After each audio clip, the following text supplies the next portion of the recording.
Darly, ¿cómo estás? Buenas tardes. Buenas tardes, saludos. Estamos por comenzar, ¿ok? Bueno, saludos para todos. Gracias, bienvenida. Bueno, apago cámara acá para que no disminuya la calidad del internet. Bueno, chicas, esta es nuestra primera clase. Vamos a iniciar con todas las buenas vibras, con toda la energía, con todas las ganas de aprender y de que todo salga muy bien. Vamos a empezar definiendo ¿qué es un auxiliar técnico de farmacia? Bien, vamos a partir del hecho de que el auxiliar técnico de farmacia pertenece, ¿verdad? Es uno de los integrantes del equipo de salud y se encarga de brindarle apoyo al farmacéutico para atender adecuadamente al cliente paciente. Recuerde que en una farmacia no debemos ver las personas a las que les prestamos servicios como clientes, ¿sí? No es lo mismo ir a comprar un par de zapatos que ir a comprar un medicamento. Cuando tú vas a comprar un medicamento, tú necesitas que la persona que te esté atendiendo tenga conocimiento, te hable con propiedad y sepa darte las mejores recomendaciones sobre el uso de ese medicamento. Entonces allí es donde ustedes como auxiliares técnicos de farmacias tienen que cumplir su rol dentro de lo que es el equipo de salud. Además de eso, el auxiliar técnico de farmacia también contribuye a que la farmacia funcione de forma adecuada. ¿Cuáles van a ser las funciones de un auxiliar técnico de farmacia? Primero, interpretar las recetas médicas. Esto se refiere a saber leer las recetas médicas y además poder también explicarle al paciente las indicaciones que hizo el médico en relación al medicamento. Ustedes cuando vayan a hacer sus pasantías se darán cuenta que esto de la interpretación de las recetas médicas a veces resulta muy sencillo, pero a veces se complica. ¿Por qué? Porque los médicos en ocasiones escriben muy enredado y casi no se entiende. Entonces, a medida que ustedes trabajen y vayan adquiriendo experiencia, va a mejorar muchísimo esta interpretación de las recetas médicas. Otro de las funciones del auxiliar técnico de farmacia es dispensar medicamentos y orientar al paciente sobre el uso adecuado de esos medicamentos, así como también debe educar a la comunidad. Fíjense que cuando las farmacias se encuentran en pueblos, ¿verdad? En sitios rurales, apartado un poco de lo que son los mayores centros de salud, la farmacia tiende a cumplir como el rol central de lo que es un centro de salud en ese pueblo o en ese caserío. Entonces, el personal que trabaja en una farmacia tiene como función educar a la comunidad, ¿verdad? Darle los mejores consejos relacionados al uso de los medicamentos.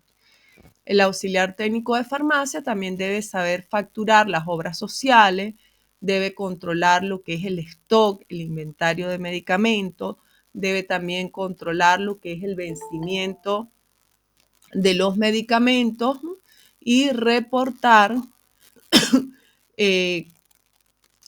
cuando un medicamento esté próximo a vencer. Ya vamos, a lo largo del curso vamos a ver cómo se hacen cada una de estas funciones. También un auxiliar recibe los pedidos y verifica que todo se encuentre de la forma estipulada.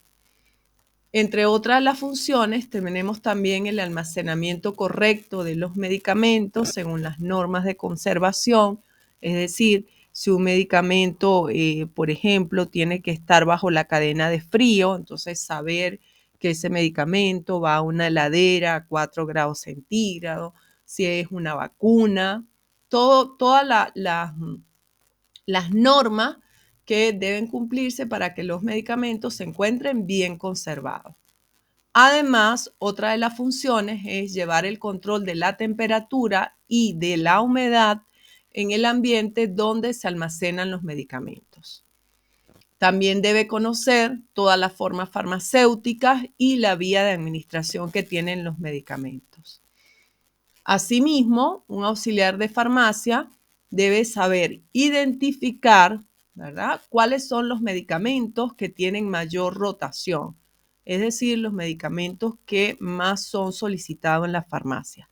De esa manera, aporta esa información al personal encargado de realizar los pedidos de medicamentos. Y también debe familiarizarse con lo que son diversas tareas administrativas que se realizan en la farmacia. Hay ciertos libros que se llenan en la farmacia, por lo menos los libros de psicotrópicos y estupefacientes, los libros de fórmulas magistrales, que son preparaciones que se hacen en la farmacia. No en todas las farmacias se preparan fórmulas magistrales, pero si les llega a tocar una donde sí haya, pues deben saber cómo se llenan los libros.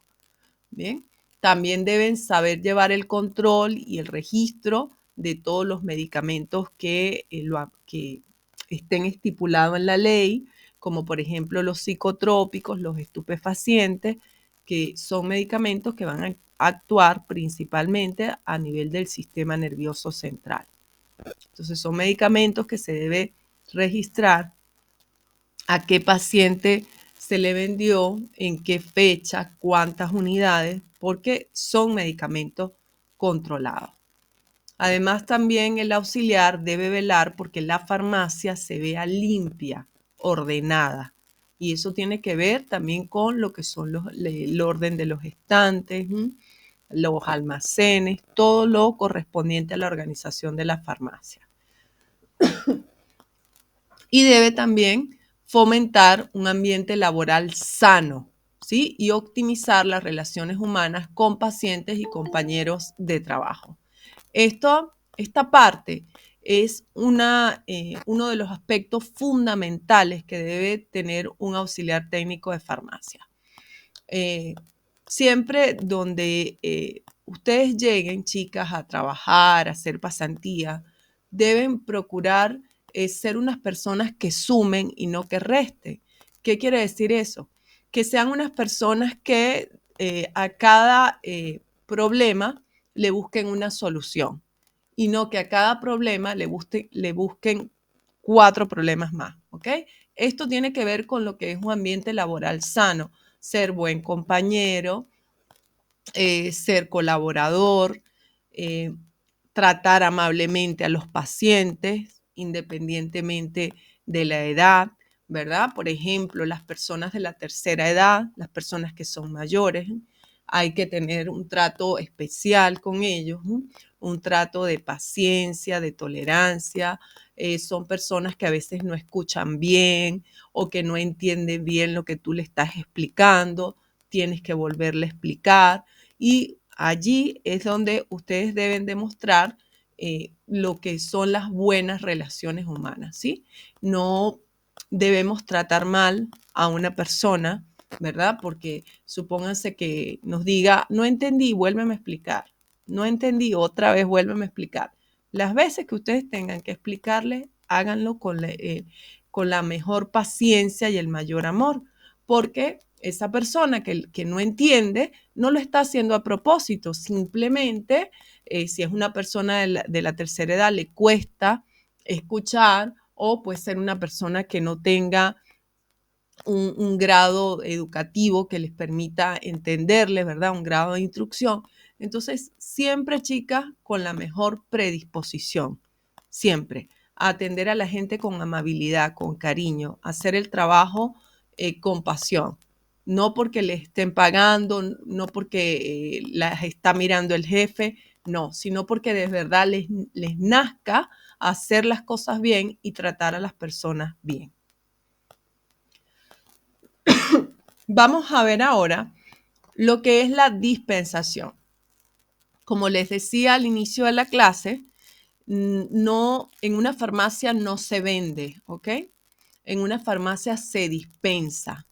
¿Por qué? Porque la dispensación consiste en un acto profesional, ¿sí?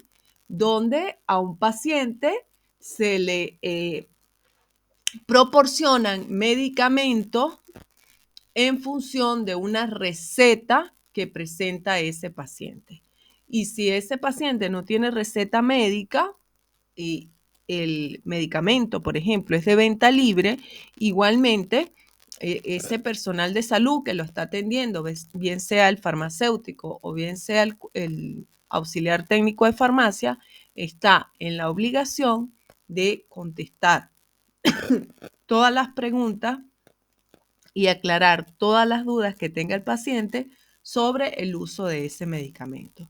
Por eso entonces se habla de dispensación. ¿Cuáles son las etapas de la dispensación? En primer lugar, la acogida, ¿sí? La acogida es el recibimiento, el buenas tardes, el buenos días, a la orden, en qué puedo ayudarlo. De eso se trata la acogida. Luego, la segunda etapa tiene que ver con verificar lo que es la receta médica, ¿sí? Verificar que se encuentre en buen estado, que sea original, que no sea una falsificación. ¿Por qué les hablo de falsificación? Porque también ustedes en la farmacia pueden encontrarse con una persona que va con una receta médica falsa a comprar un medicamento controlado. Vamos a hablar más adelante, pero les adelanto algo.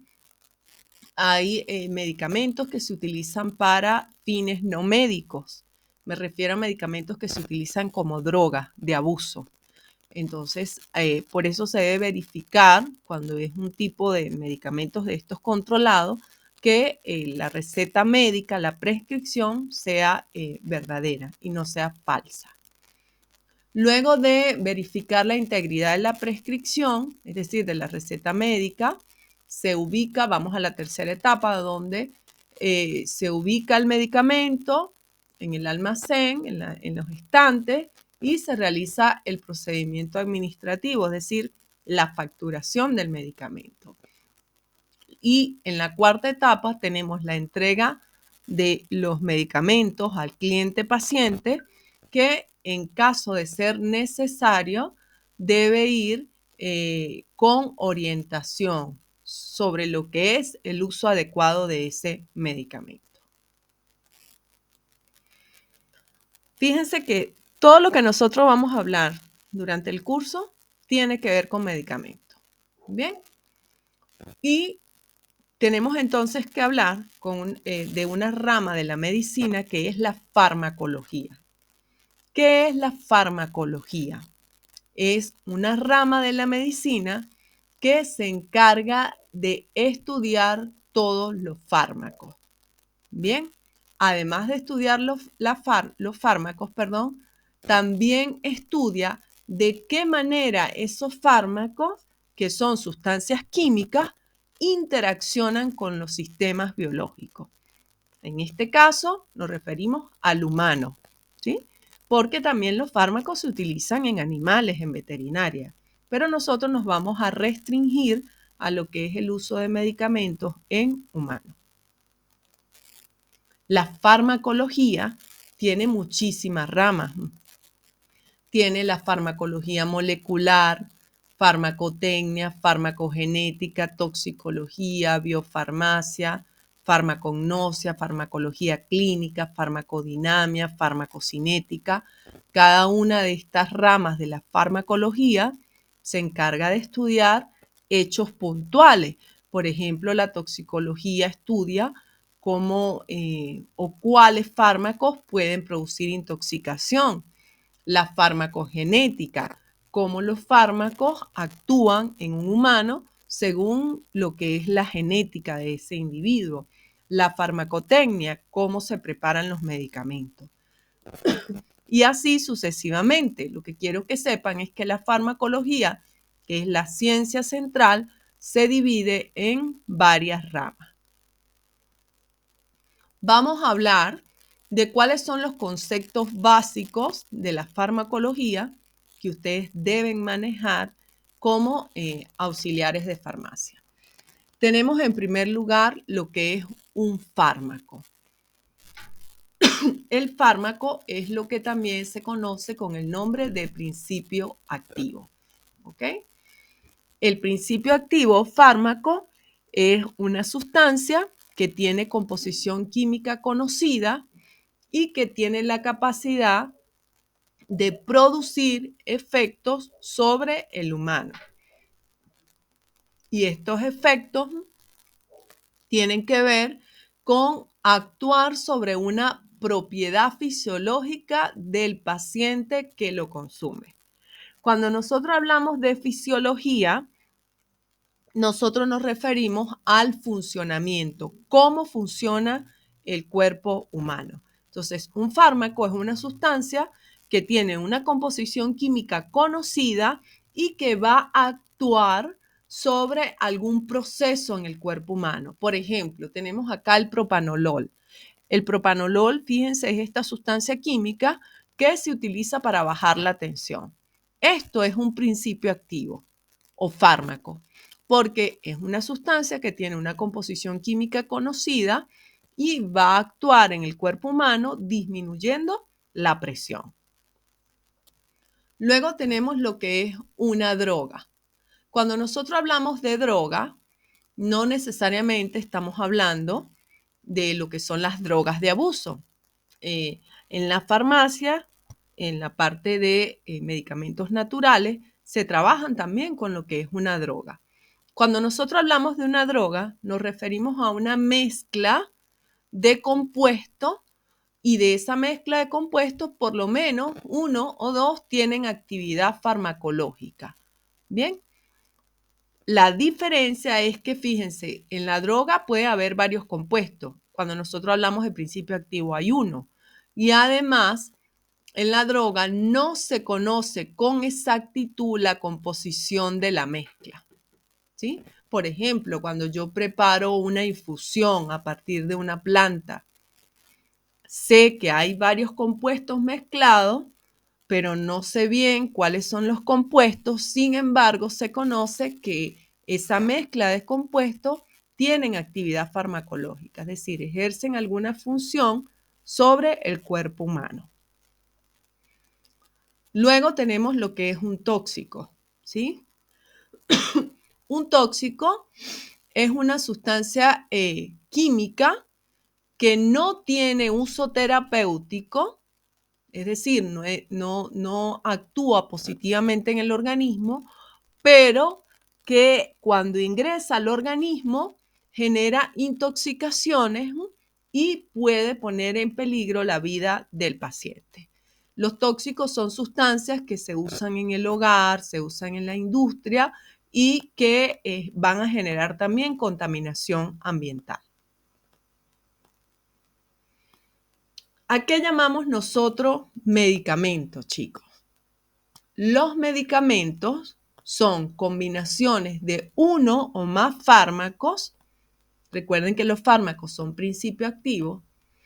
Y esos fármacos se van a mezclar con otras sustancias que son farmacológicamente inactivas y que se llaman excipientes.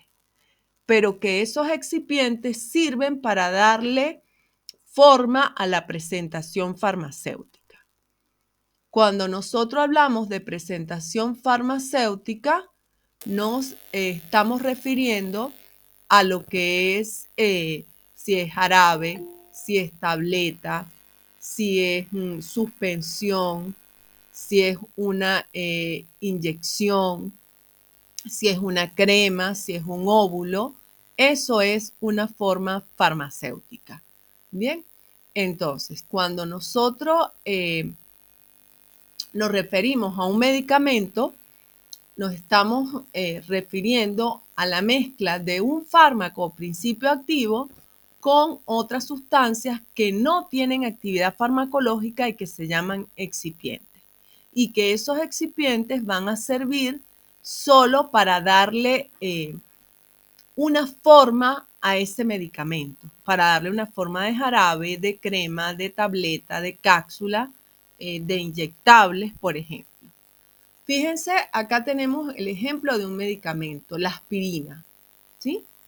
La aspirina tiene como fármaco, como principio activo, el ácido acetilsalicílico. Y el nombre comercial es aspirina. Fíjense que la forma farmacéutica, lo dice acá, es comprimidos.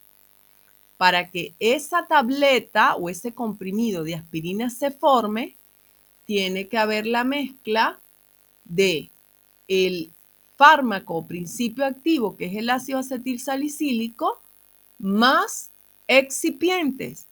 Y eso me conforma el comprimido de aspirina. Bien. Fíjense, acá tenemos otro ejemplo de los componentes de un medicamento. Supónganse que tenemos este, Lotrial 2.5. Lotrial es el nombre comercial. Vamos a leer acá abajo la fórmula. Las fórmulas siempre vienen en la caja, ¿sí? Del medicamento o en el prospecto, que más adelante vamos a ver qué es. Hay alguien que tiene encendido un micrófono que me está generando acá un ruido.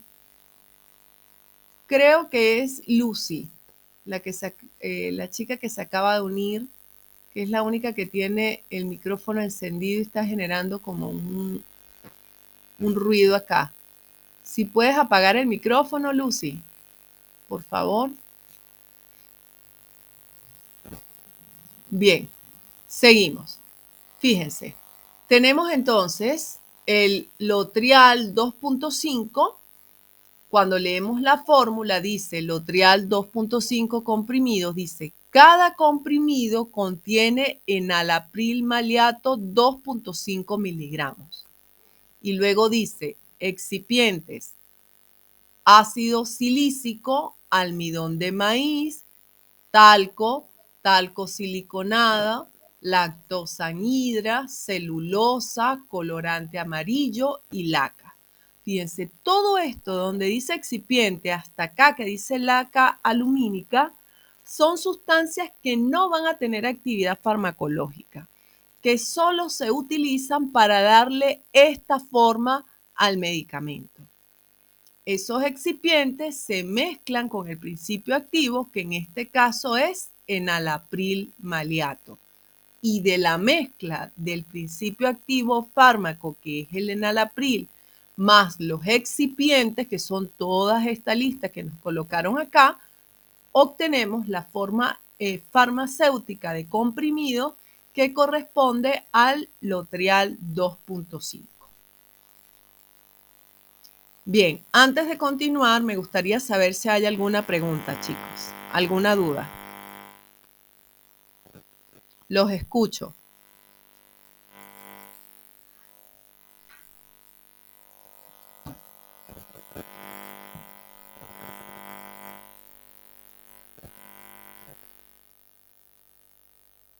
¿Nadie tiene ninguna pregunta? Verifico, ¿me están escuchando bien? Alguien que me responda para saber si me están escuchando bien. Sí, creo que se escucha bien. Genial, Camila, gracias. Bien, entonces continuamos. Fíjense, los fármacos pueden tener tres orígenes. Cuando se obtienen directamente de las plantas son de origen natural, como por ejemplo el Lanoxin, cuyo principio activo es la digoxina. La digoxina se extrae de una planta que se llama Digitalis purpurea. Se extrae de allí, se mezcla con excipientes y se obtiene el medicamento. Eso es un origen natural. Tenemos también un origen sintético. Es cuando el medicamento, el principio activo, perdón, se fabrica en el laboratorio. Mediante reacciones químicas se obtiene el principio activo y este se mezcla también con los excipientes para obtener un medicamento. Eso sería un origen sintético. Y puede tener también un origen semisintético. ¿Qué significa eso? Que una parte de la estructura se obtiene de forma natural, como por ejemplo la penicilina, es un antibiótico que se obtiene de hongos del género Aspergillus y del género Penicillium, pero que luego a esa penicilina, a ese núcleo, se le hacen modificaciones químicas para que tenga mejor actividad. Eso es un origen semisintético. ¿Por qué? Porque una parte del medicamento se obtuvo de forma natural y la otra fue mediante modificaciones en el laboratorio. Bien, vamos a hablar ahora de lo que es la clasificación del... Perdón, ¿me podría decir el sintético cómo era? ¿Algún ejemplo? Aparte del diclofenac.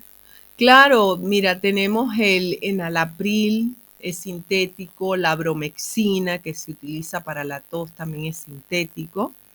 Tiene que ver con medicamentos que principios activos que se fabrican en el laboratorio desde cero. No hay fuentes naturales para ellos, sino que se deben fabricar mediante reacciones químicas. Bien. O sea que en esta rama entraría también la amoxicilina. La amoxicilina, sí, se obtienen en el laboratorio. Más son los medicamentos que son sintéticos que los naturales. La mayoría de medicamentos son sintéticos o semisintéticos.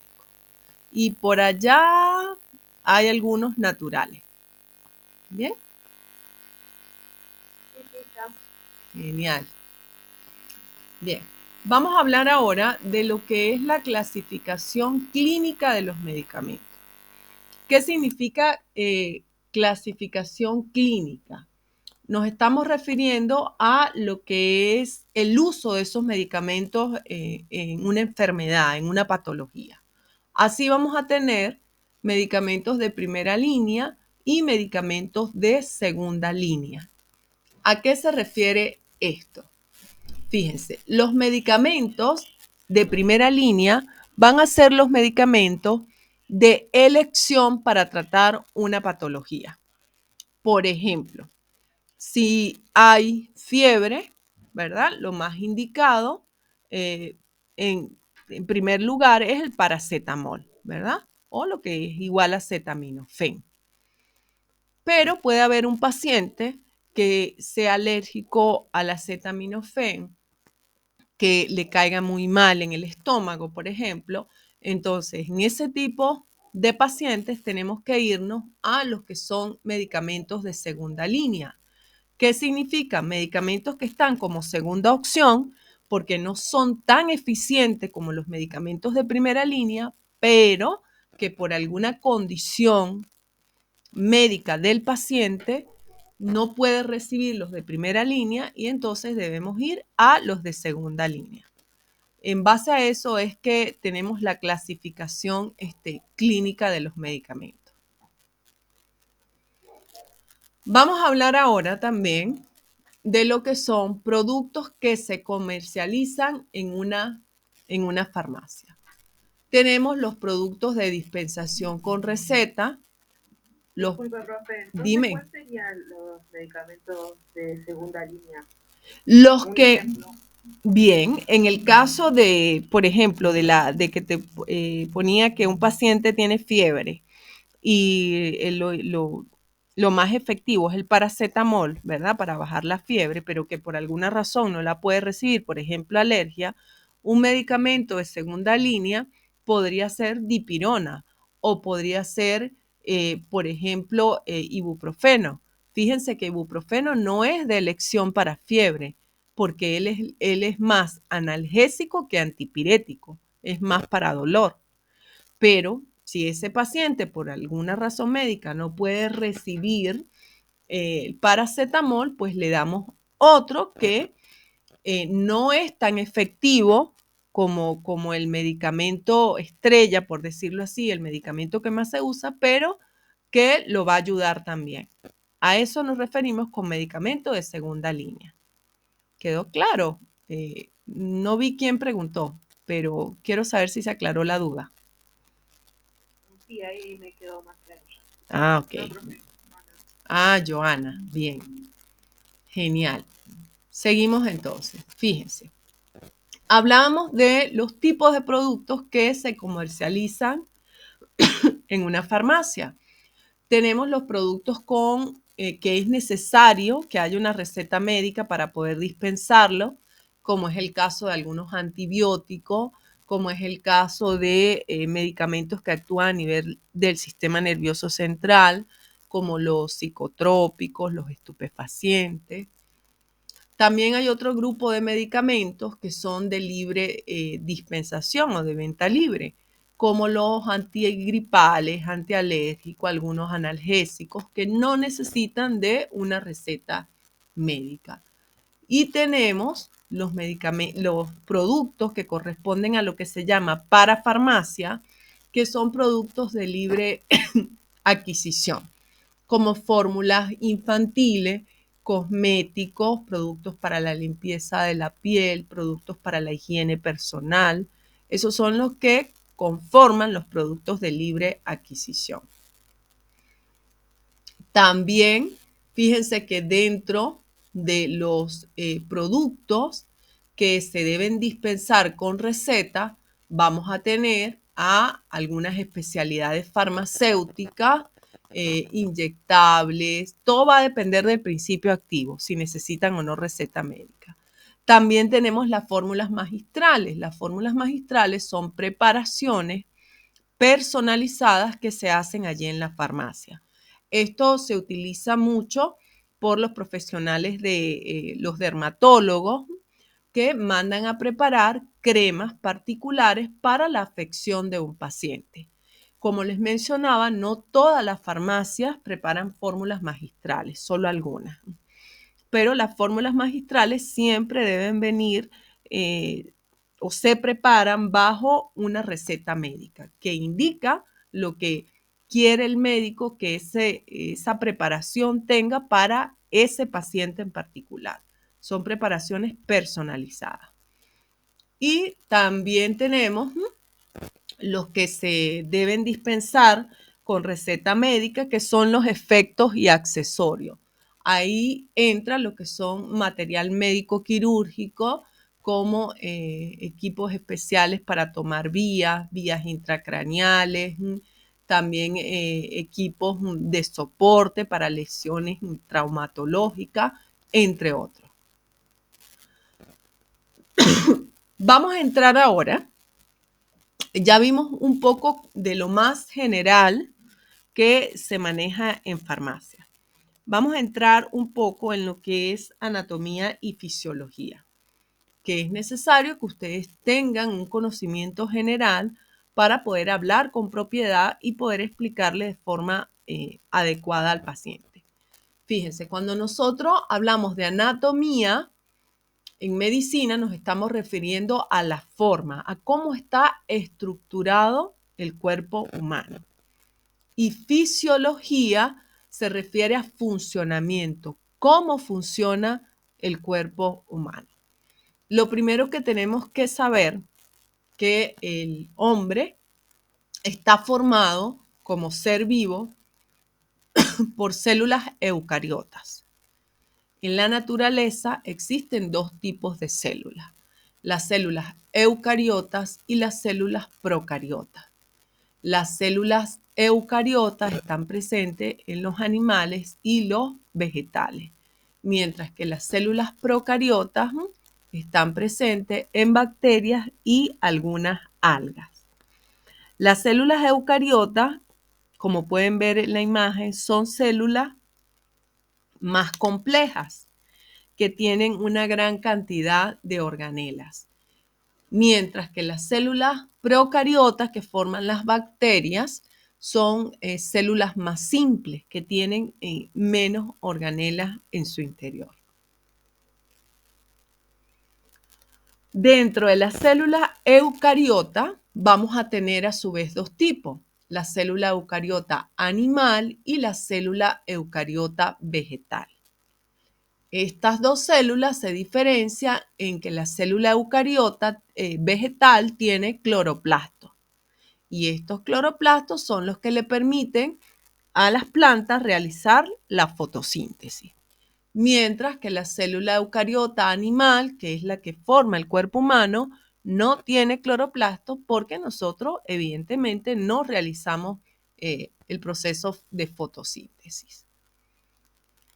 Fíjense que mencionábamos en esta diapositiva que las células procariotas conforman las bacterias de algunas algas. Desde el punto de vista clínico, a nosotros nos interesa conocer un poco más de lo que son las bacterias, porque sobre ellas van a actuar los antibióticos. Y los antibióticos es un gran grupo de medicamentos que son muy demandados en la farmacia. Las bacterias se van a clasificar en bacterias gram positivas y bacterias gram negativas.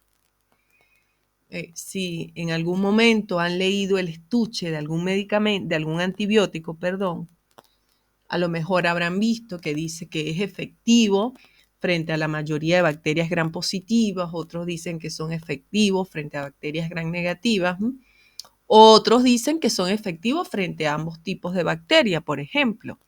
Entonces, ustedes deben por lo menos tener una idea a qué se refiere cuando te dicen que una bacteria es gram positiva y cuando te dicen que una bacteria es gram negativa. Fíjense, las bacterias tienen una pared celular, ¿ok? Vamos a regresar acá un momento.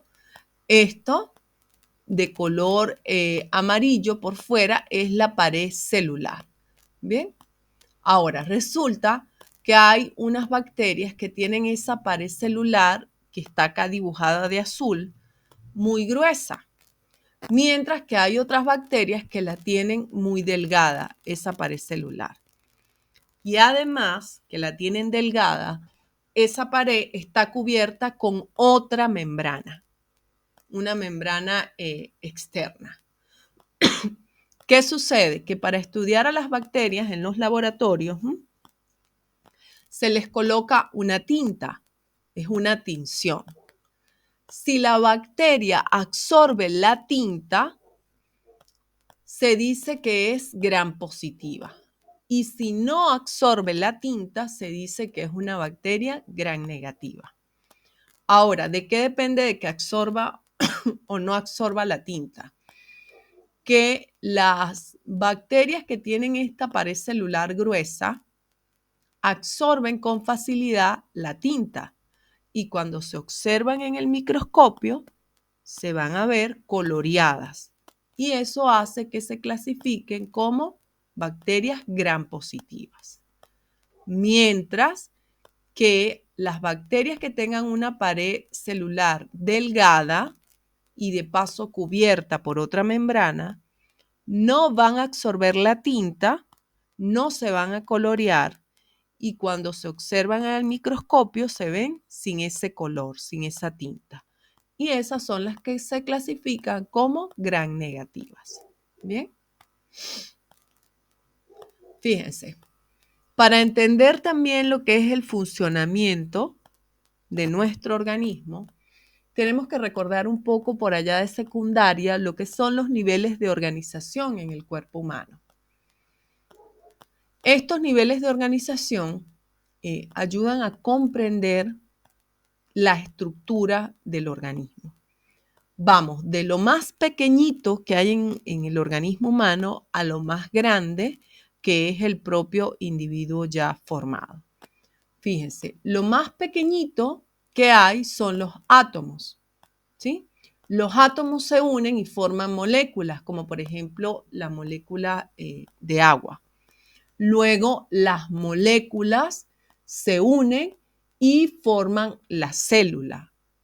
Luego varias células se unen y forman los tejidos. Luego los tejidos se unen y forman los órganos. Luego los órganos se unen y forman los sistemas y aparatos, como el aparato reproductor, como el sistema digestivo, como el aparato respiratorio, por ejemplo. Y cuando se unen todos los sistemas y aparatos, se forma el organismo, es decir, el individuo ya completo, con todas sus funciones. Vamos a hablar de cuáles son los principales elementos que conforman el cuerpo humano. Nos referimos a elementos químicos, ¿sí? Fíjense que los principales son estos 4, los que están en mayor abundancia.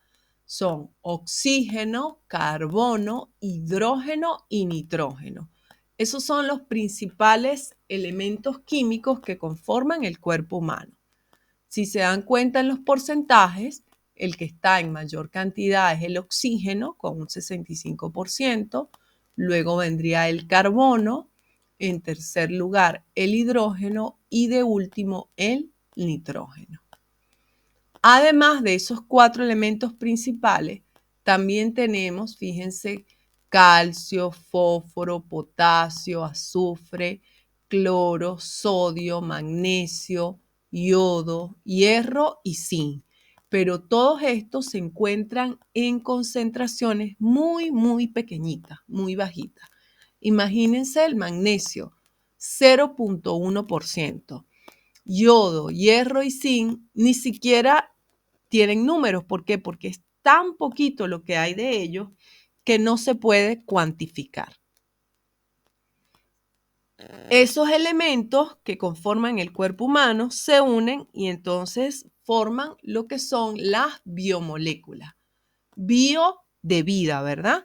Son moléculas que forman el cuerpo humano.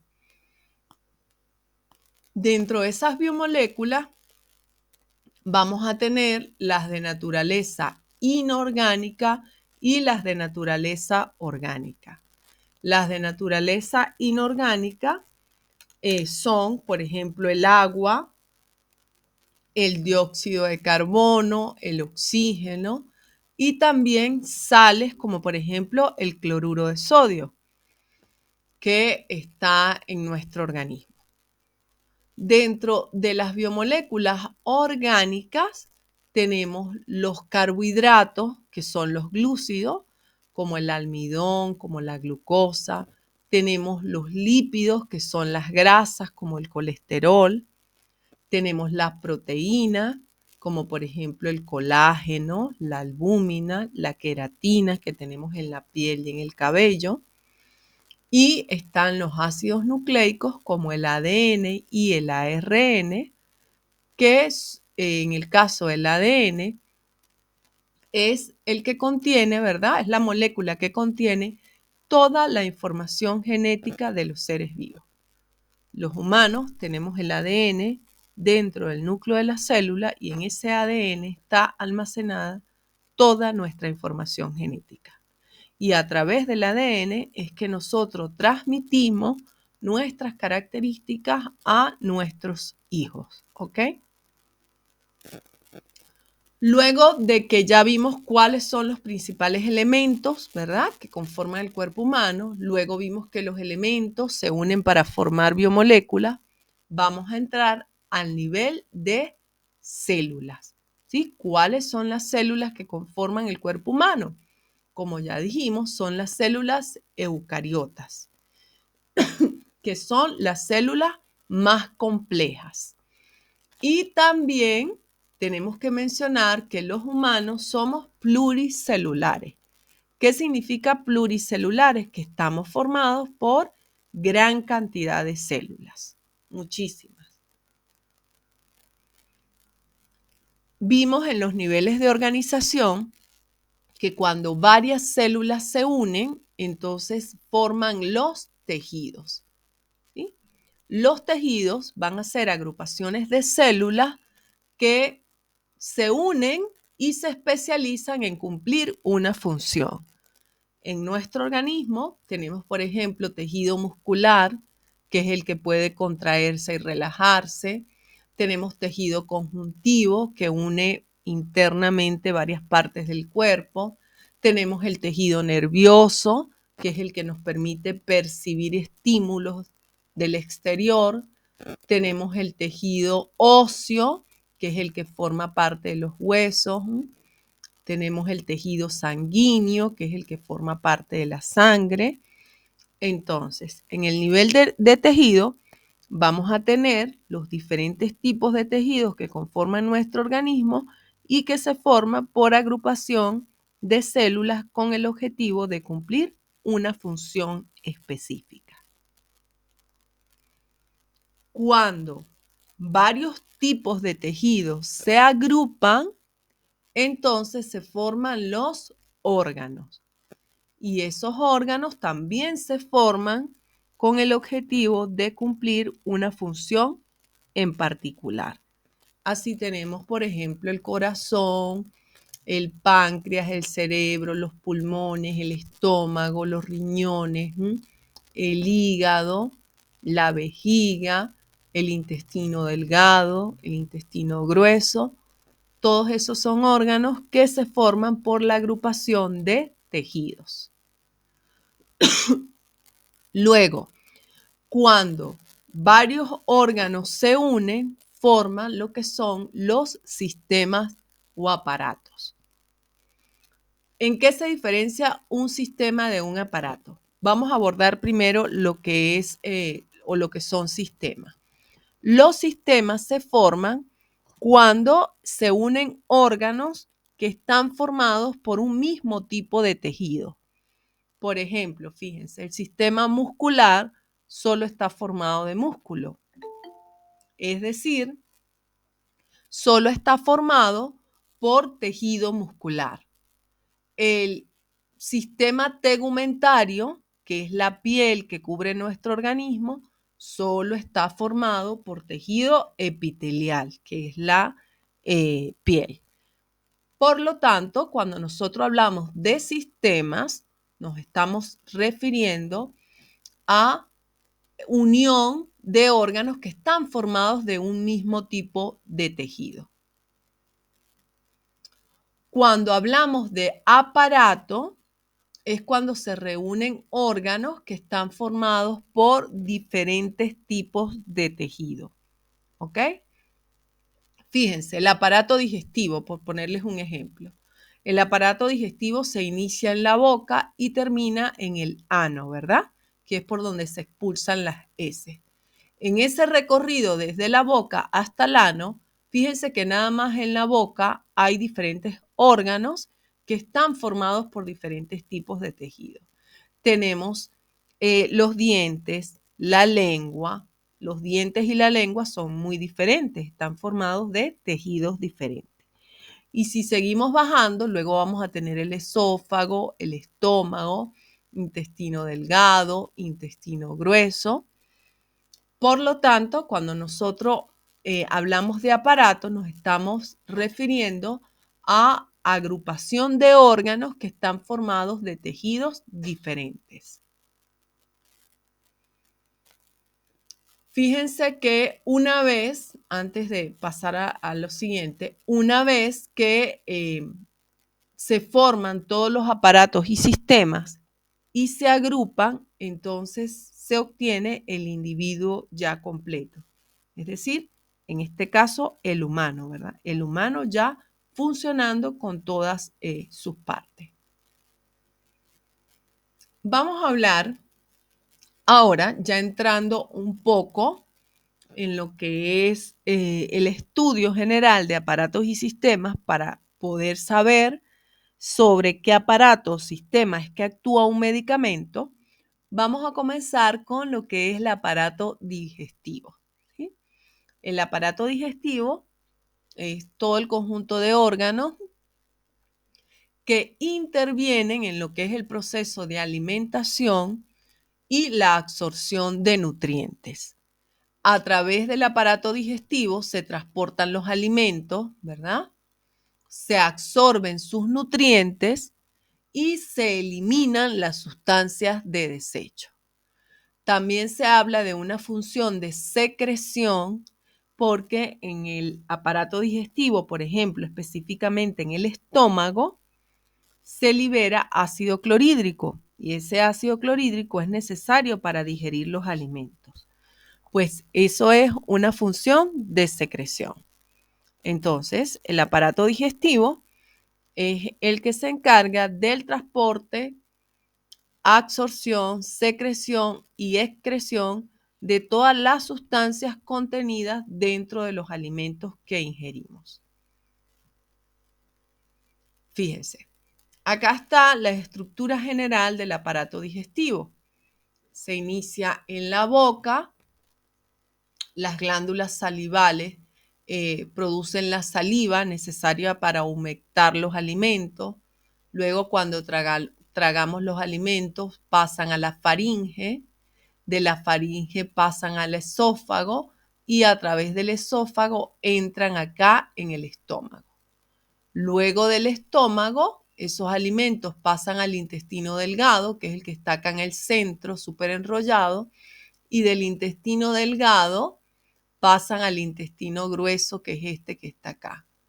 Y en el intestino grueso, al final del intestino grueso, donde está el ano, por allí se eliminan las sustancias que no fueron digeridas de los alimentos, o mejor dicho, las sustancias de desecho, lo que ya no tenía nada que extraerse de nutrientes. Tenemos también lo que es el aparato circulatorio, ¿sí? ¿A qué se refiere el aparato circulatorio? A todos los órganos que se unen para que pueda haber la circulación de la sangre. Y a través de esa sangre se transporta el oxígeno y los nutrientes a todas las células que forman nuestro cuerpo. Pero además, a través de la sangre también se eliminan todos los desechos metabólicos. Por eso es que la sangre debe luego de recorrer el organismo ir a los riñones, porque en los riñones la sangre se filtra y todos esos desechos metabólicos se eliminan de la sangre y con ellos se forma la orina. Bien, entonces de allí la importancia de el funcionamiento adecuado de los riñones, porque es allí donde se filtra la sangre. El sistema circulatorio, mejor dicho, aparato circulatorio, está formado por la sangre, el corazón, que es como la bomba que expulsa la sangre o que envía la sangre al resto del organismo. Y tenemos también los vasos sanguíneos, donde están las venas, las arterias y los capilares, que son los conductos que transportan la sangre a través de todo el cuerpo humano. Dentro del aparato circulatorio tenemos uno de sus componentes, que es la sangre. Sabemos que la sangre es el líquido que circula a través de todo el organismo. Es un tipo de tejido líquido.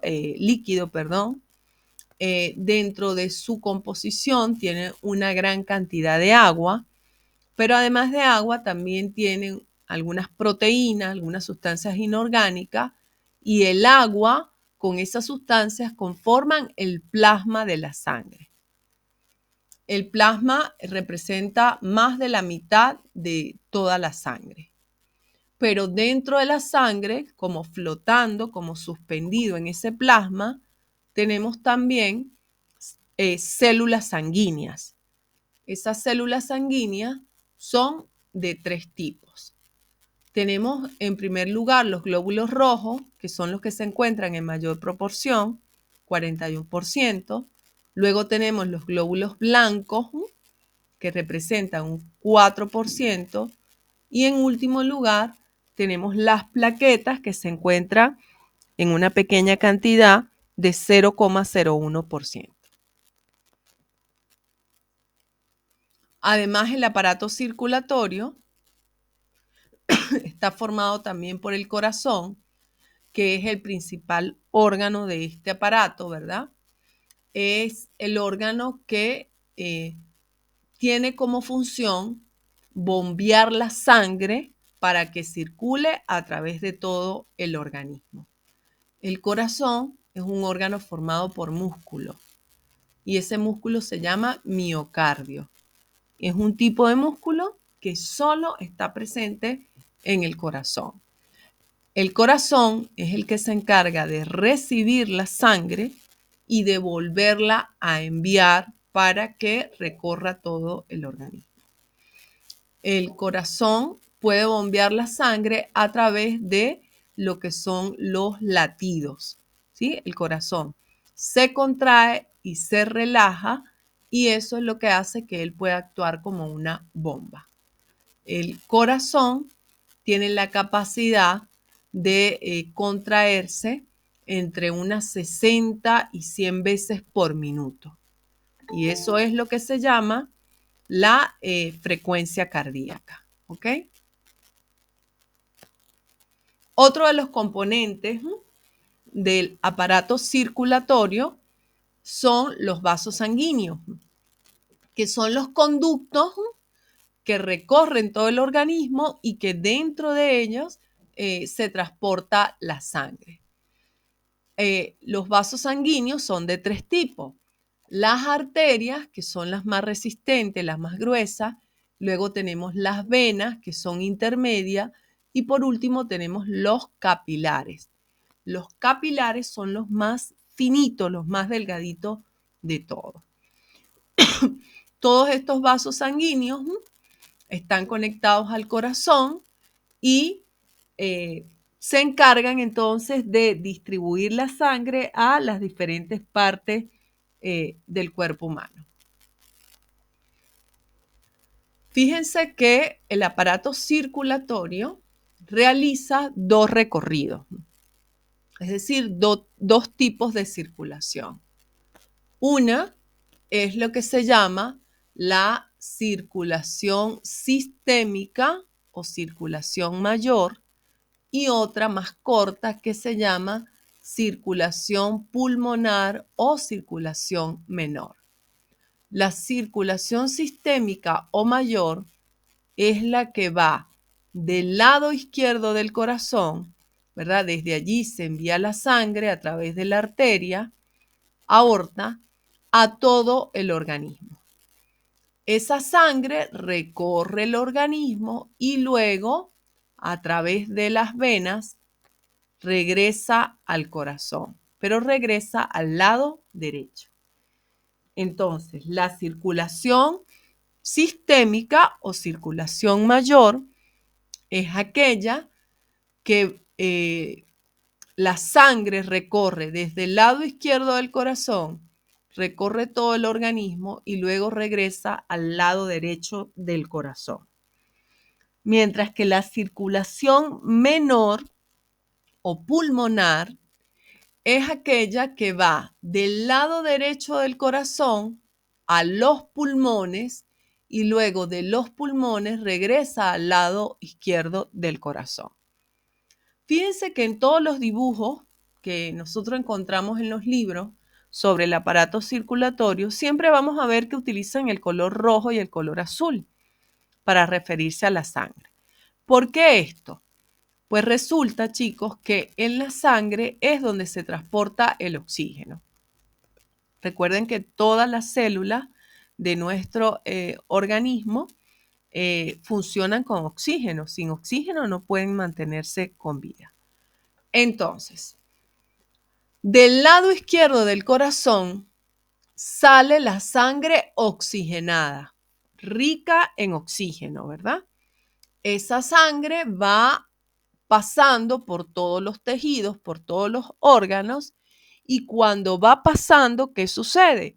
Que ella libera oxígeno para que la célula lo capte, ¿verdad? Lo tome, y las células liberan dióxido de carbono, que es un producto de desecho. Entonces, la sangre que viene rica en oxígeno, a medida que va pasando por todas las partes del organismo, va liberando oxígeno y va captando dióxido de carbono, que es un producto de desecho.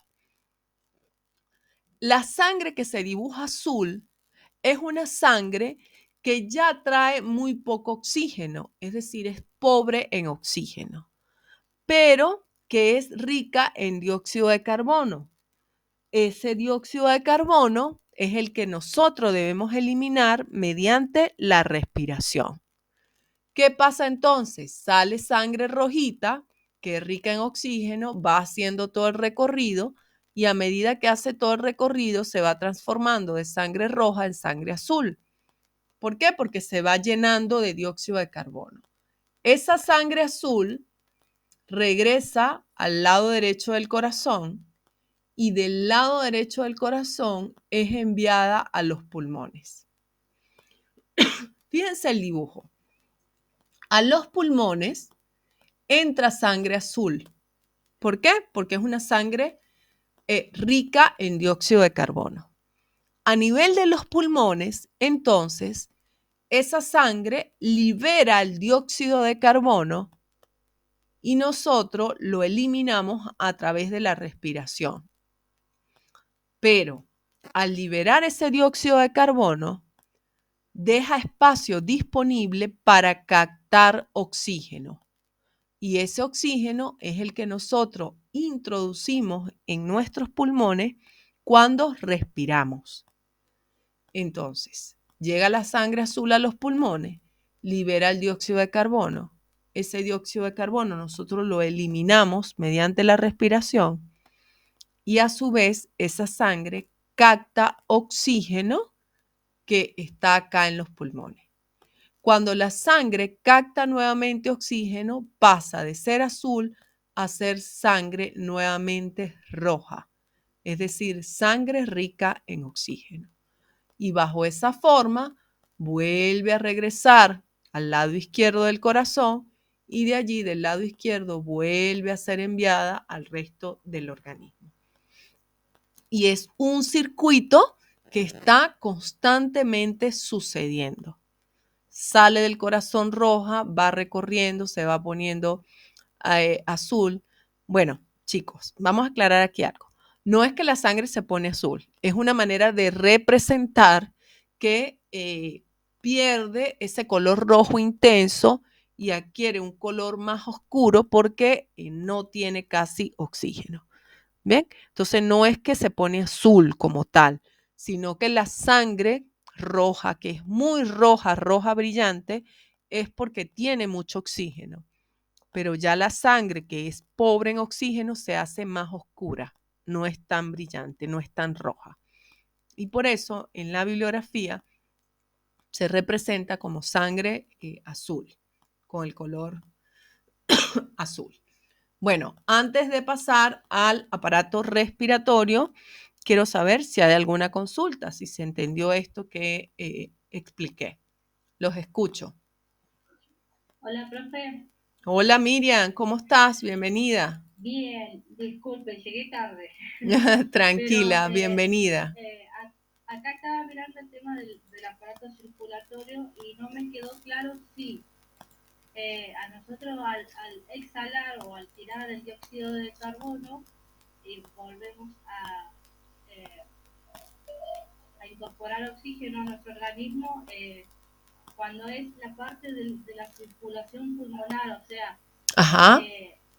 El oxígeno, sigue quedando oxígeno y junto con el oxígeno de afuera vuelven o se tira todo el oxígeno. ¿No? El dióxido de carbono. Sí, fíjate, lo que ocurre es constantemente un reemplazo del aire que está en nuestros pulmones. Cuando nosotros inhalamos, ingresamos aire que está rico en oxígeno. Ese aire inhalado aporta una gran concentración de oxígeno en los pulmones y ese oxígeno es tomado por la sangre que va pasando en ese momento. Cuando la sangre capta ese oxígeno, libera el dióxido de carbono y ese dióxido de carbono es el que nosotros eliminamos en el aire exhalado. Volvemos a inspirar aire, volvemos a tener una concentración rica de oxígeno, volvemos luego a botar y eliminamos dióxido de carbono. Es un reemplazo constante del aire que entra a nuestros pulmones.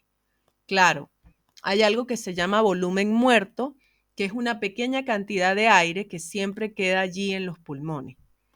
Pero la mayor cantidad de aire siempre se está reemplazando para poder eliminar el dióxido de carbono y para que pueda ingresar nuevamente oxígeno. ¿Te aclaré la duda, Miriam? ¿O todavía tienes alguna pregunta? Bueno, sí, me quedó claro. Por ejemplo, mirando, porque por ahí yo, en el dibujo del corazón que se ve, ¿no? El lado rojo, el lado azul es como que está muy cortito. Entonces yo digo, bueno, lo pienso y miro más al hombrecito, ¿no? Porque, o sea, el aire que nosotros ingresa a nuestro cuerpo? ¿Qué es, así como ingresa, sale? ¿O es aire que todo el tiempo vamos inspirando y es como que lo va empujando y eso va saliendo? Sí, no. Sí me explico. Sí, te entiendo. No, como entra, no sale. En cuanto a composición química, no. El aire entra rico en oxígeno y sale pobre en oxígeno, pero rico en dióxido de carbono. ¿Ok? Eso es el recambio que constantemente se está haciendo. Por eso es que bueno, ya vamos a ver la parte respiratoria, pero nuestra frecuencia respiratoria y también la frecuencia cardíaca son muy altas, porque claro, nosotros lo explicamos y parece que es un proceso que como que fuera lento, pero es algo que está ocurriendo muchas veces por minuto. Entonces, entra a través de la inhalación aire con una alta concentración de oxígeno y cuando va a los pulmones, ese oxígeno lo pierde, pero gana dióxido de carbono y de una vez va para afuera para eliminar el dióxido de carbono. ¿Ok? Entonces es algo que es un proceso donde el aire siempre se está renovando, por decirlo así. ¿Sí? Ya, sí, ahora sí me quedó claro. Genial, a la orden. Justamente vamos a ver ahora lo que es el aparato respiratorio. Recuerden que estamos viendo las generalidades, ¿no?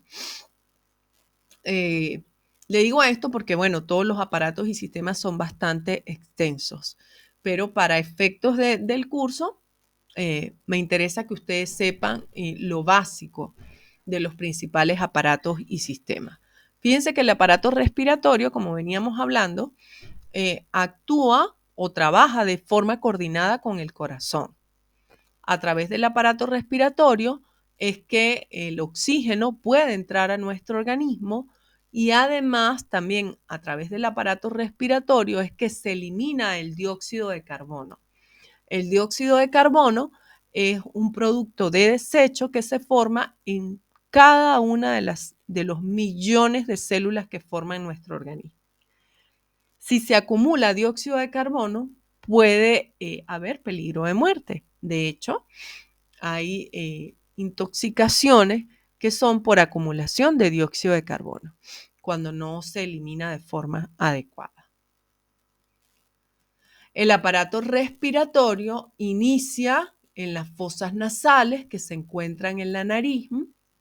Esas fosas nasales son los dos agujeros que tenemos en la nariz que permiten la entrada de aire.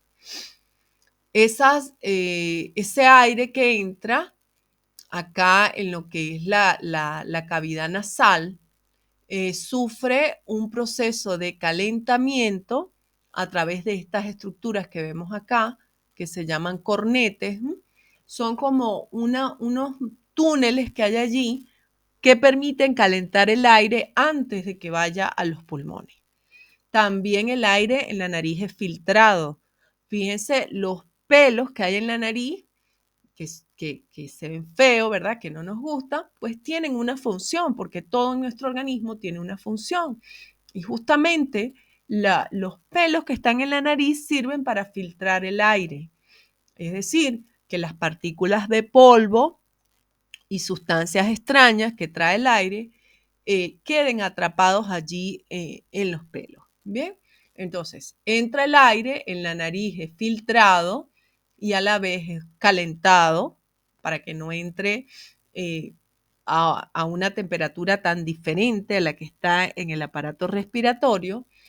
Luego, ese aire va a la faringe y de la faringe pasa a la laringe, que es la parte previa a la entrada acá en la tráquea. La tráquea es este conducto formado de cartílago que cuando llega a la altura del esternón se divide en dos y genera lo que son los bronquios.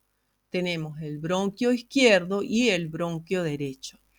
Cada uno de esos bronquios se une entonces a los pulmones. Tenemos también un pulmón izquierdo y un pulmón derecho. Fíjense que los pulmones se diferencian en que el pulmón izquierdo tiene solo 2 lóbulos. Fíjense, está esta parte grande, que es el lóbulo superior, y luego tiene acá esta puntita, que es el lóbulo inferior. Mientras que el pulmón derecho tiene 3 lóbulos. El lóbulo superior, el lóbulo medio y el lóbulo izquierdo que tenemos acá. Ahora, dentro de los pulmones, fíjense que estos bronquios, vamos a verlo acá en la imagen de la derecha, siguen ramificándose, siguen dividiéndose y originan los bronquíolos. Al final de los bronquíolos tenemos estas estructuras en forma de racimos de uva que se llaman alvéolos. Es allí en los alvéolos donde ocurre el intercambio de gases entre la sangre y el aire que está en los pulmones. ¿Cuál es ese intercambio de gases? Justamente el que estamos hablando en la parte circulatoria. La sangre libera el dióxido de carbono. Ese dióxido de carbono va de los alvéolos a los bronquíolos, de los bronquíolos a los bronquios, de los bronquios a la tráquea, y de allí sigue el recorrido para que nosotros lo eliminemos a través de la nariz. Libera el dióxido de carbono y entonces capta oxígeno, el oxígeno que entró por acá en sentido contrario. De esa manera, la sangre pasa de estar azul a estar roja, es decir, a estar rica en oxígeno. Entonces, de los pulmones, a través de la circulación menor, regresa, vamos a regresarnos aquí un momentico, regresa al lado izquierdo del corazón y como es una sangre ya rica en oxígeno, el corazón la bombea nuevamente a todo el organismo y siempre se va a estar cumpliendo estos 2 ciclos que cumplen el aparato circulatorio de forma coordinada con lo que es el aparato respiratorio. Y estas son entonces las etapas que se cumplen para que pueda haber el intercambio de gases. Fíjense, acá tenemos una ampliación. Estos son los alvéolos, son estas estructuras en racimos de uva que son las estructuras como más pequeñitas que están dentro de los pulmones. Entonces, a través de esos alvéolos pasan vasos sanguíneos que llevan la sangre, o mejor dicho, capilares sanguíneos, porque los que pasan por ahí son los más delgaditos de todos, los más finitos. Entonces, esos capilares sanguíneos que transportan sangre, pasa lo siguiente. Acá viene la sangre, fíjense, con mucho dióxido de carbono. La fórmula del dióxido de carbono, como ven ahí, es CO2. Bien, entonces, la sangre libera el dióxido de carbono y el dióxido de carbono se va con el aire para afuera.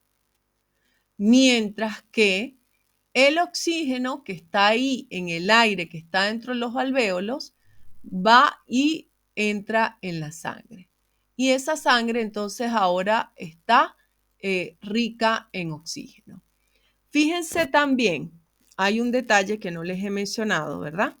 Que es el hecho de que la molécula que se encarga de transportar el oxígeno y el dióxido de carbono dentro de la sangre es lo que nosotros conocemos con el nombre de hemoglobina.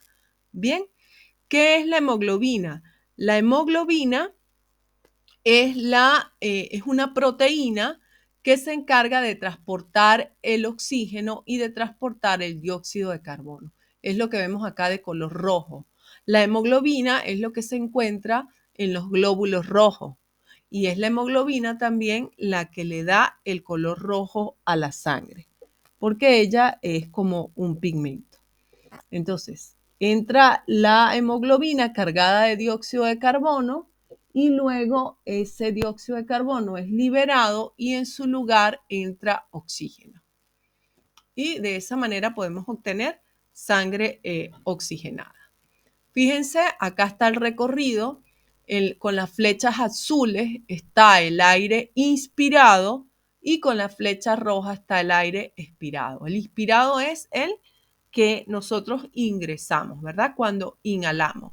Entonces, entra por la nariz, luego va a la faringe, luego de la faringe pasa a la laringe, de la laringe entra a la tráquea, de la tráquea a los bronquios, en los bronquios que ya está dentro de los pulmones, específicamente ocurre el intercambio de gases a nivel de los alvéolos y luego va de regreso. ¿Qué trae el aire inspirado de los alvéolos? El que vamos a eliminar.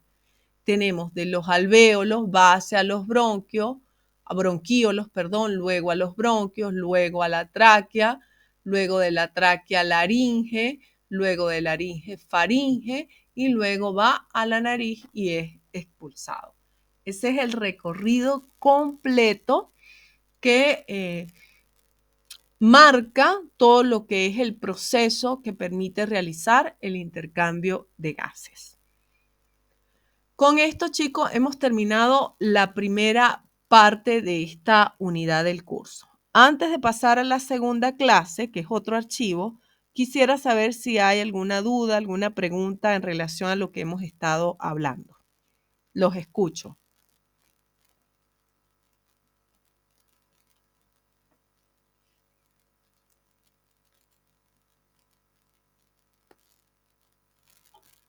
Yo, profe. Dime, Disculpe, Miriam. me quedó una duda. No hay ningún problema. Pregunta todo lo que tengas que preguntar. Bien, no me quedó claro cómo es que el oxígeno y el dióxido de carbono, al ingresar a los pulmones, como que en el mismo tubo, como que salen y entran. Claro, porque ese tubo que tú estás hablando son los capilares sanguíneos. Son... ¿Y es uno solo? No, no, a través de los alvéolos están rodeados por muchísimos capilares sanguíneos. Fíjate, lo que pasa es que esta imagen está pequeña, vamos a agrandarla un poco. A ver si logras ver acá. Fíjate, estos alvéolos, no sé si ves, porque no hay buena definición ahí, que ellos están rodeados como de varios tubitos, como una malla que hay alrededor de ellos. ¿Lo ves? Sí, profe, lo veo. Ajá, esa malla que está dibujada ahí son cientos de capilares que están rodeando los alvéolos. Y dentro de esos capilares, que son muy finitos, muy delgaditos, va la sangre que necesita realizar el intercambio gaseoso. Justamente por la función que cumplen los capilares es que son tan delgaditos. Tienen una sola capa de célula. ¿Por qué? Porque tiene que ser delgados para que se facilite el intercambio de gases. Bien, entonces no es uno solo. Acá en la ampliación se pone uno solo para que se entienda. Pero esto que tú estás viendo aquí ampliado sucede cientos de veces, porque un alvéolo no está atravesado solo por un capilar, está atravesado por una red de capilares. ¿Ok? Ah, bien. Y entonces, bueno, cuando el aire ingresa a los capilares, también sale de los capilares. Entonces. No es el aire el que ingresa y sale de los capilares. Lo que ingresa y sale es solo el oxígeno del aire y el dióxido de carbono que va de los capilares al aire que está en los alvéolos. El aire se queda en los alvéolos y de él se intercambia lo que interesa, que es oxígeno que vaya hacia adentro de los capilares y dióxido de carbono que vaya de dentro de los capilares hacia afuera, hacia donde está el aire. Todo transportado por la hemoglobina. Sí, señor. Y hay una parte también del dióxido de carbono que circula libre. No solo pegado a la hemoglobina, sino también libre en la sangre. Pero el oxígeno sí siempre va unido a la hemoglobina. ¿Ok? Uh-huh. Bueno, ¿alguien más tiene alguna pregunta, alguna consulta?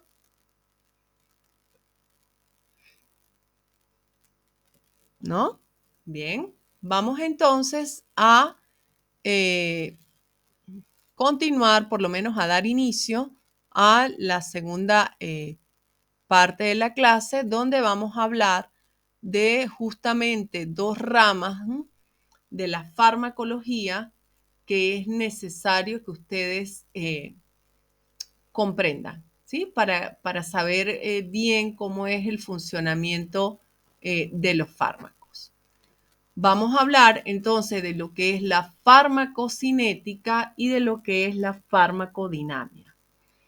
La farmacocinética es la disciplina, la ciencia que se encarga de estudiar qué hace el organismo sobre el fármaco. Es decir, cómo actúa el organismo frente al fármaco. También lo podemos interpretar como lo que el organismo le hace al fármaco. ¿Qué transformaciones le hace el organismo al medicamento? Y la farmacodinamia es lo contrario, es lo que el fármaco le hace al organismo. Es decir, son los efectos del fármaco sobre el organismo. Bien, vamos a empezar hablando de lo que es la farmacocinética, ¿verdad? Que es lo que el organismo le hace al fármaco. La farmacocinética abarca todos los procesos y todas las modificaciones que pasa un medicamento luego que ingresa al organismo. La farmacocinética se resume en estas siglas que son LACME. ¿Qué significa cada letra? La L de liberación, la A de absorción, la D de distribución, la M de metabolismo y la E de excreción. ¿Qué significa esto? Fíjense, cuando nosotros ingerimos un fármaco, recuerden que hablamos de que el medicamento está formado por el principio activo o fármaco más los excipientes. Lo primero que debe ocurrir para que un medicamento cumpla su función es que el principio activo sea liberado de la forma farmacéutica, es decir, sea liberado de la tableta, del jarabe, de la crema, de donde se encuentre. Eso es la primera etapa, liberación. Luego, ese fármaco principio activo tiene que absorberse. Si es por vía oral, la mayoría de los medicamentos se absorben es en el intestino delgado, muy pocos en el estómago, la mayoría intestino delgado. Entonces, absorción es que una vez que el fármaco esté dentro del organismo, pase a la circulación. ¿Sí? ¿Por qué? Porque a través de la circulación es que él va a ser distribuido. Se distribuye en todo el organismo. Luego viene el metabolismo. El metabolismo son las modificaciones que ocurren sobre ese fármaco. La mayoría de metabolismo ocurre a nivel del hígado, donde ese fármaco es transformado en otro tipo de sustancias. Y por último tenemos la excreción. La excreción tiene que ver con la eliminación de ese fármaco o de las sustancias que se originaron a partir de él cuando ya ha cumplido su tiempo de vida media, ¿sí? Cuando ya ha cumplido su función. Entonces, farmacocinética abarca toda la serie de procesos y modificaciones o transformaciones que sufre el medicamento una vez que ingresa al organismo. Todos estos procesos se resumen en lo que es las siglas LACME: liberación, absorción, distribución, metabolismo y excreción. Profe, Dime, Miriam, dime. La liberación, o sea, que es la primera parte del fármaco, Ajá. es por cualquier vía, ¿no? O sea vía oral, intravenosa, no venosa, ¿Va a seguir siempre lo mismo? No, fíjate que cuando tú administras un medicamento por vía intravenosa, ya ahí el medicamento entra de una vez a circulación. Ahí no es necesario una liberación. Ahí ya entra de una vez como ya listo para entrar a circulación sanguínea. ¿Me explico? Claro, entonces esta liberación solamente es vía oral. No, también tenemos liberación, por ejemplo, de los supositorios, de los óvulos, de las cremas, de algunos spray. Ya vamos a ver todas las vías de administración, pero más bien es al contrario, la que generalmente no tiene liberación es la intravenosa, ¿sí? Y algunas formas farmacéuticas de intramuscular, de inyección intramuscular, también necesitan de liberación, ¿sí? Más adelante vamos a ver todo lo que son las vías de administración y todo. Fíjense, dentro de la farmacocinética, ¿verdad? Está, como ya vimos, todas las transformaciones y los procesos por los que atraviesa el fármaco. Debemos tener en cuenta que ese fármaco, para que pueda tener su acción, tiene que poder ingresar a la célula. La célula, como vimos en el humano, son células eucariotas, y esas células eucariotas están rodeadas de una membrana plasmática, que es esta que está acá ampliada, ¿sí? Los fármacos, entonces, tienen que tener un mecanismo para poder atravesar la membrana plasmática e ingresar al interior de la célula. ¿Cuáles son esos mecanismos con los que cuenta un fármaco para poder atravesar la membrana plasmática y llegar hasta la célula? Tenemos tres tipos de mecanismos de transporte. Tenemos lo que es el transporte pasivo, el transporte activo y la pinocitosis. El transporte pasivo se llama así porque no requiere gasto de energía. Es un tipo de transporte donde el fármaco se presenta a la membrana plasmática y la membrana plasmática lo deja pasar. Ahora, ese tipo de transporte, que es el transporte pasivo, tiene dos maneras en que puede ocurrir. Una es la difusión simple y otra es la difusión facilitada. En la difusión simple tenemos que el fármaco pasa a través de la capa de lípidos que tiene la membrana plasmática. Para que un fármaco atraviese de esa forma, tiene que tener afinidad con la membrana plasmática. Él simplemente, por su composición química, atraviesa, como es afín, atraviesa la membrana plasmática y ya. También existen canales proteicos específica para ciertas sustancias. Entonces, no es que pasan a través de la membrana, sino que utilizan los canales que están dentro de esa membrana plasmática y que están formados de proteínas. Y otro tipo de difusión, que es un tipo de transporte pasivo, es la difusión facilitada. En la difusión facilitada, lo que ocurre es que existen transportadores especiales para ciertas sustancias. Entonces el fármaco utiliza esos transportadores para poder ingresar a la célula. Luego tenemos el transporte activo, que es un transporte que sí requiere de gasto energético. ¿Ok? Ya vamos a ver que dentro del transporte activo tenemos lo que son las bombas de sodio, las bombas de protones, entre otros.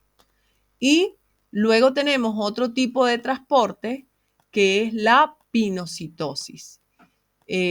Esto consiste en el ingreso de sustancias que vienen disueltas, que vienen en un líquido. La pinocitosis ocurre porque la sustancia se acumula en la parte exterior de la membrana y causa como una invaginación. es decir, como una arruga. Y esa arruga forma una vesícula que es como una bolsa y a través de esa bolsa es que el fármaco ingresa dentro de la célula. ¿Ok? Vamos a ver acá los detalles un poco más de cada uno. Fíjense, el transporte pasivo a través de difusión simple. Esto amarillo es la membrana plasmática y las esferas azules son los fármacos, las sustancias que quieren ingresar a la célula.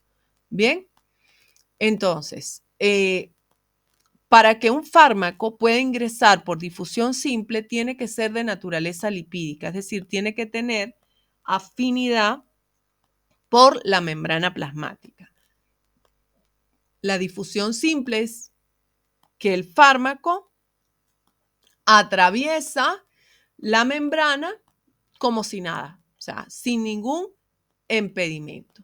Y este transporte puede ser de fuera de la célula hacia adentro y también de adentro hacia afuera, cuando ya necesite ser eliminado.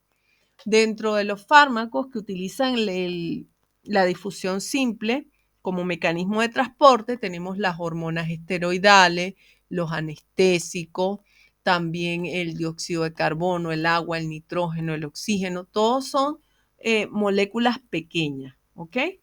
Que tienen la capacidad de atravesar la membrana plasmática. Luego tenemos el transporte de difusión simple a través de canales proteicos. Esto que está acá de color lila son proteínas que forman como estos túneles, estos canales que utilizan los fármacos para ingresar.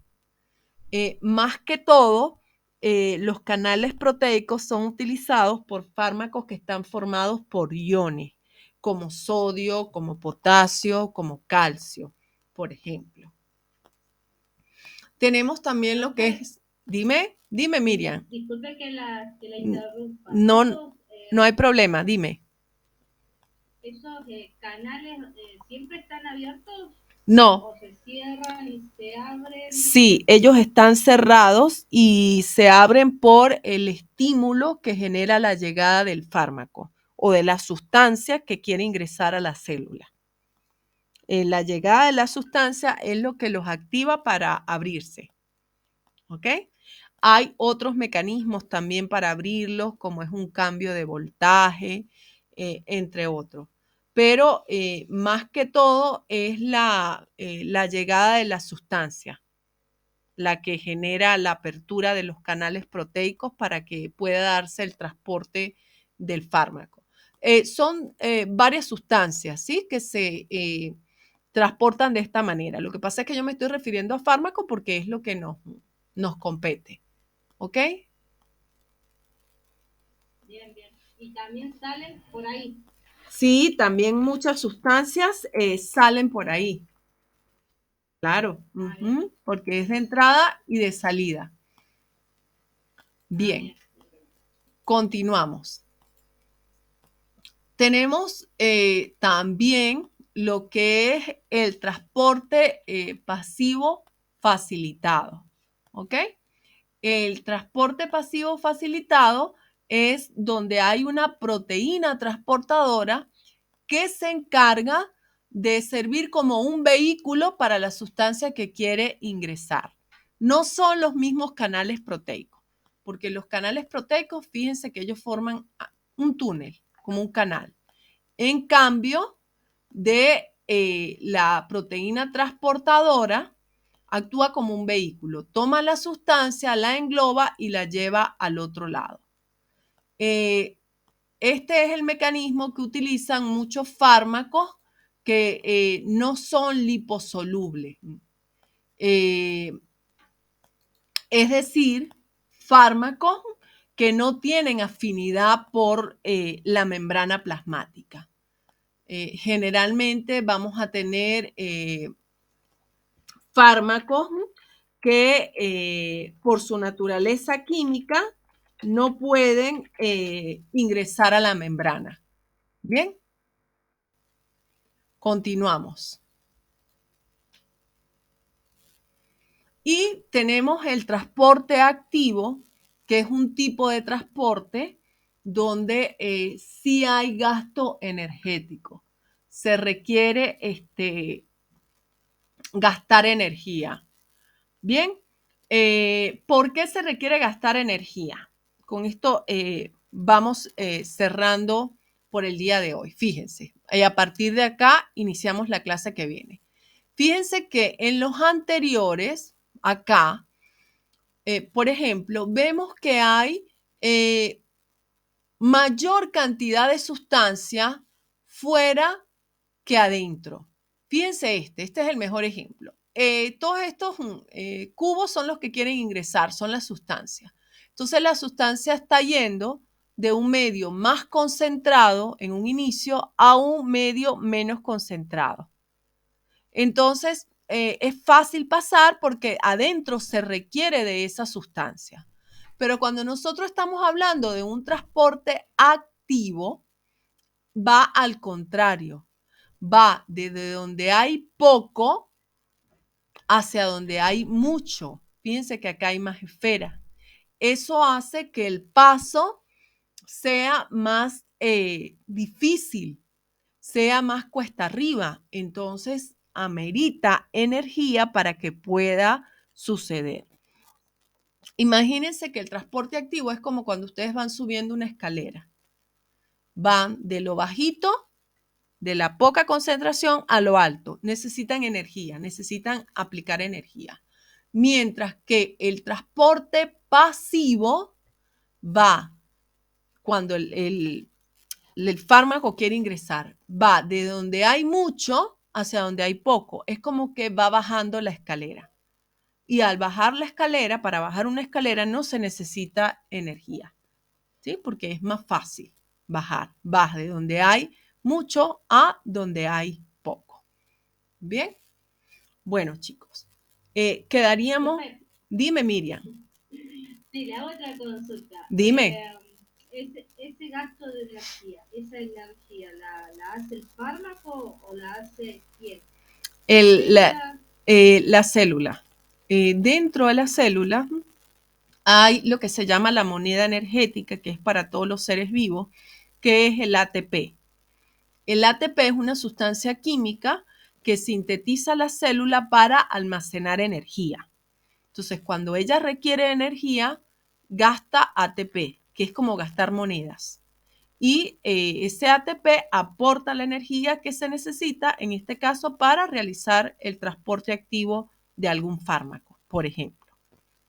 ¿Bien?